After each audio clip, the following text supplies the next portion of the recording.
Bienvenue au Webber Therapy. Je m'appelle Rachel Hampton, votre créative consultant. Aujourd'hui, nous sommes à l'école MGM Graphic Design à Nantes et je suis avec Catherine. Avant de commencer, Catherine, est-ce que tu peux te présenter? Oui, bonjour Rachel, bonjour tout le monde. Donc je m'appelle Catherine Hermenot, je suis tricoteuse de relations. Pour expliquer ça, en fait, dans tout mon parcours professionnel, j'ai développé une compétence, celle de créer du lien entre les personnes, entre les organisations, mettre en relation, en fonctionnant en réseau. Aujourd'hui, j'apprends aux autres à fonctionner en réseau, toujours dans un objectif d'efficacité professionnelle. Ok, donc deux tricoteuses de relations. Voilà, tricoteuse de relations. Ok, super. Donc aujourd'hui, nous allons vous donner des conseils pour réseauter avec efficacité. Ok? Alors, moi, je vais lancer le premier conseil et puis après, toi, tu vas donner un conseil. À toi l'honneur. Ok, merci. Alors, le premier conseil, c'est établir vos objectifs. Donc, c'est-à-dire que, est-ce que vous cherchez des clients?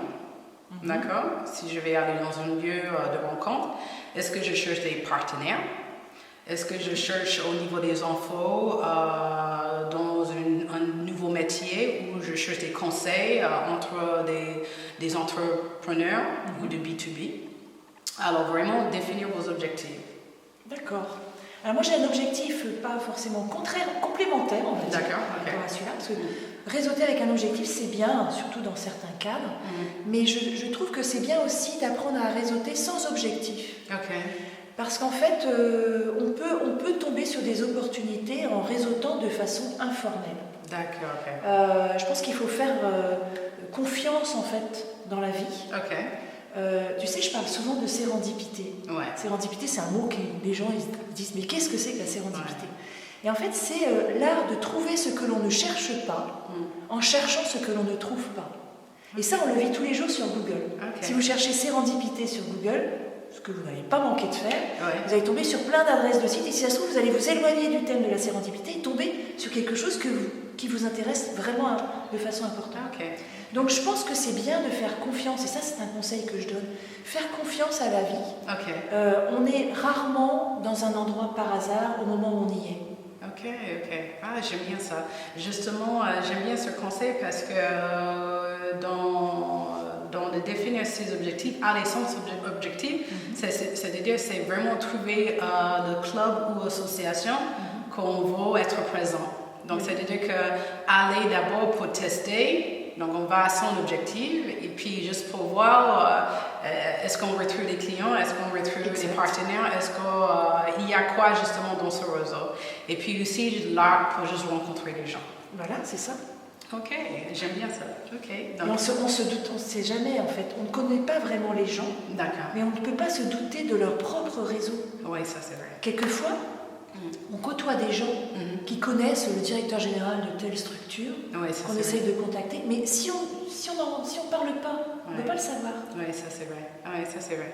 Et ça rejoint un conseil, si je peux me permettre. Un conseil que j'aimerais donner qui est la curiosité. Être curieux, s'intéresser à l'autre. S'intéresser à l'autre vraiment justement pour faire connaissance davantage et donc peut-être introduire la notion de réseau chez l'autre. Et en fait, en parlant avec quelqu'un, on va en apprendre bien plus. Et s'intéresser à l'autre, ça permet à l'autre si on montre qu'on s'intéresse à lui, ça va lui permettre de mieux se confier quelque part, ou d'avoir envie de nous parler. Être curieuse. Alors, j'aime bien ça. C'est-à-dire que pour moi, être curieuse, c'est aussi de poser des bonnes questions. Ah oui, c'est vrai. Alors, poser des questions ouvertes et pas des questions fermées. Ah oui. Donc, c'est-à-dire qu'inciter d'abord plutôt à l'autre personne de parler. Parler c'est-à-dire ne commence pas avec alors Catherine, qu'est-ce que tu fais dans la vie? Ou encore mieux, c'est que moi j'ai vécu tous les jours depuis que je suis en France. Alors Rachel, tu as un an pour étudier? Tu enseignes anglais? Ah oui. Tu vois, je suis là. Déjà ça me catalogue, ça limite. Et en fait, c'est qu'ils n'ont pas curieuse de moi.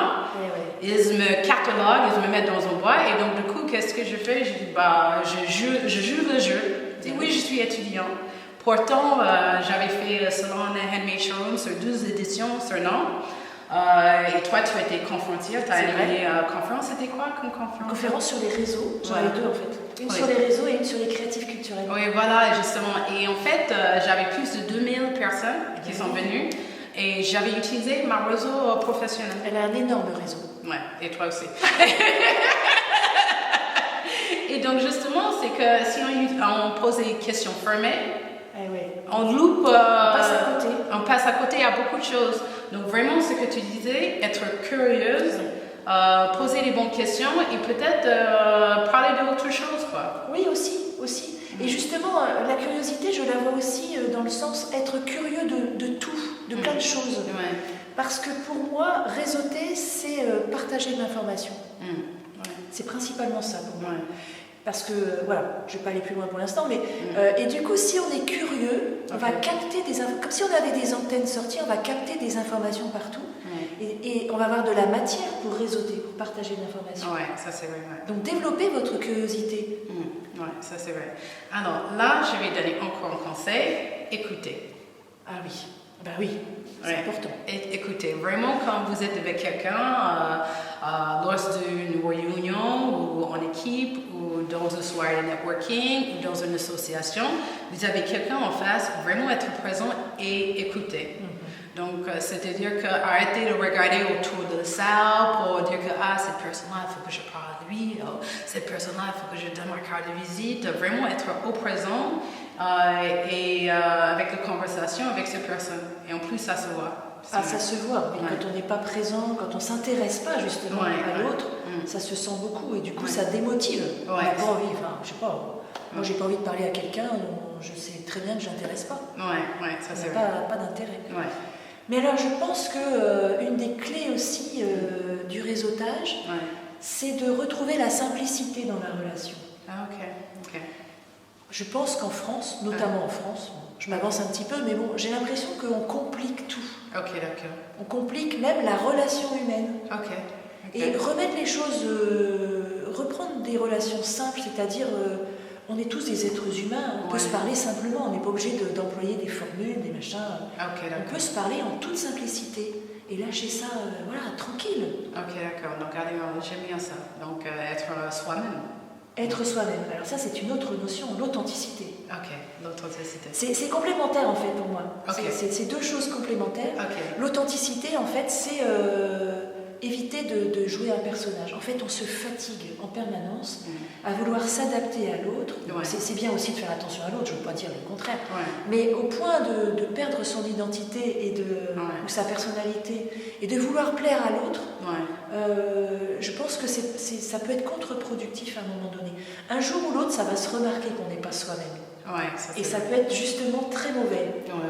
Être authentique, en même temps, c'est économiser de l'énergie, parce qu'on dépense une énergie folle à jouer un personnage. Oui, ça c'est vrai. Et quand on économise de l'énergie comme ça, on peut la mettre au service de la qualité de la relation qu'on a avec l'autre. Ça c'est vrai. Donc je pense qu'être authentique, en plus c'est reposant, quoi. C'est vraiment reposant d'être soi-même. Après l'autre il accepte, mais c'est pas grave, on n'est pas obligé de plaire à tout le monde. Oui, ça c'est vrai. Et quelquefois ça fait le petit plus de se montrer authentique, de montrer son vrai soi. Ça peut faire la différence justement. D'accord. Et est-ce que tu peux dire authentique aussi adapté à la personne qui est en face de toi? Genre, c'est-à-dire au niveau de conversation Mais ça revient à écouter en fait.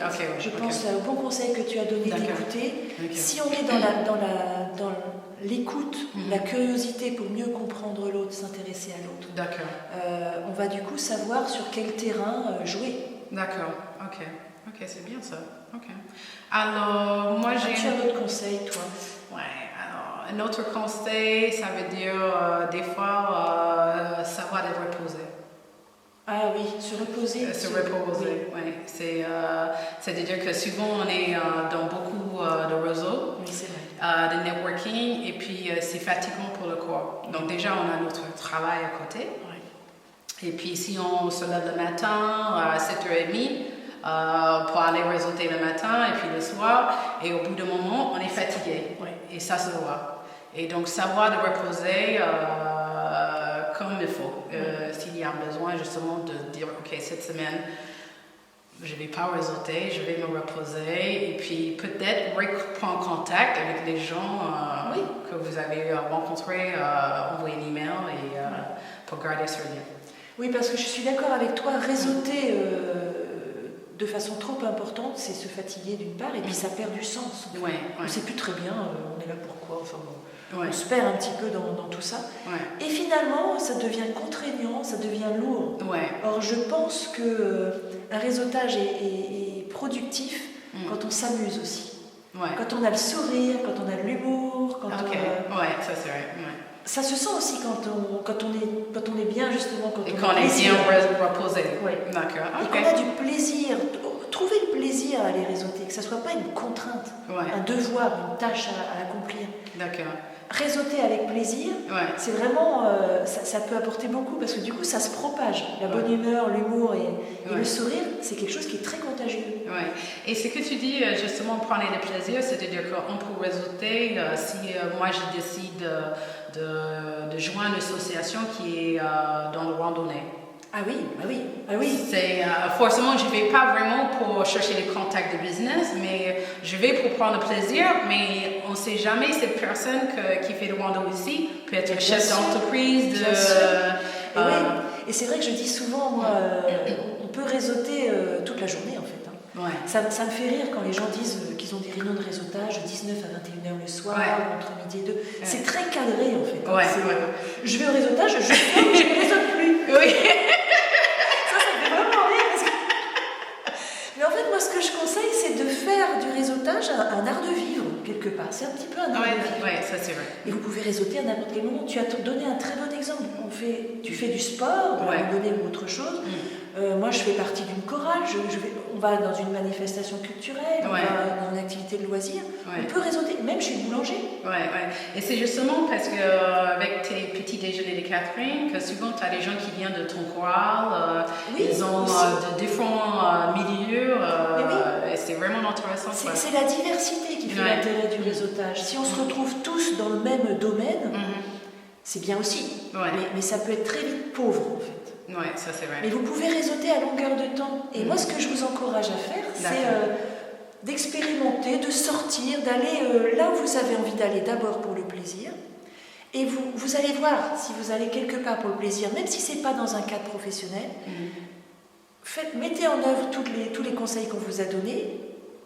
Soyez curieux, soyez authentique, ayez de l'humour, etc. Et vous allez peut-être découvrir des opportunités, des contacts que vous n'auriez jamais imaginé avoir dans ce cadre-là. Donc, expérimenter, pratiquer. Pratiquer, oui. Avec plaisir. Super, merci pour cette merveilleuse conversation.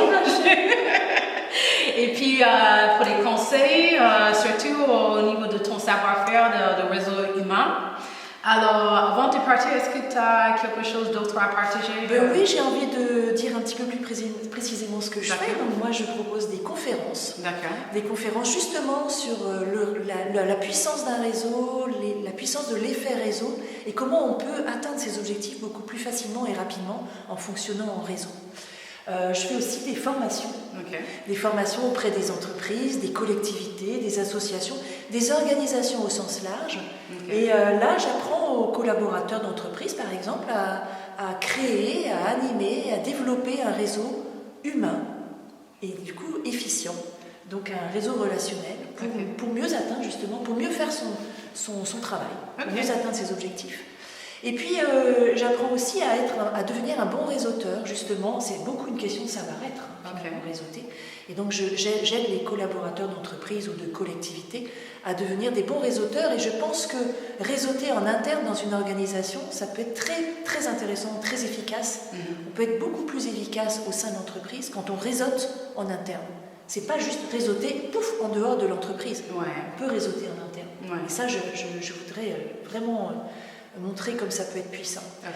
Et puis moi j'anime des réseaux aussi, et j'anime des réunions de réseautage, des rencontres de réseautage, comme par exemple les petits déjeuners de Catherine, puisque Rachel, tu viens de temps en temps. Et donc les petits déjeuners de Catherine, j'anime ces petits déjeuners chaque semaine à Nantes, pour les travailleurs indépendants, les entrepreneurs, ceux qui ont créé une activité. Et puis je m'adresse aussi aux chercheurs d'emploi, puisque je suis sollicitée par des structures d'accompagnement de chercheurs d'emploi. pour aider justement les chercheurs d'emploi à prendre conscience de leur réseau relationnel et comment ils peuvent s'appuyer sur ce réseau pour plus facilement et plus rapidement retrouver un travail. Ok, super. Alors, si vous voulez, si les gens veulent prendre en contact direct avec toi, est-ce que... C'est simple. Ok. C'est www.catherine-hermenot.info. Ok, super, super. Ben, merci beaucoup. Merci à toi. Alors maintenant, c'est à eux de jouer et à pratiquer. Donc, si vous voulez que Catherine retourne justement sur la chaîne de Webothérapie pour vous donner encore des conseils, merci de noter ça dans le commentaire en bas. Aussi, joignez notre conversation. Est-ce que vous avez aussi des conseils et des astuces sur Réseauté? Et surtout, si vous avez bien aimé cette vidéo, merci à liker cette vidéo. Abonnez aussi à la chaîne de Webothérapie pour être au courant sur les prochaines vidéos à venir. Big kiss et see you soon. See you soon. À bientôt en français.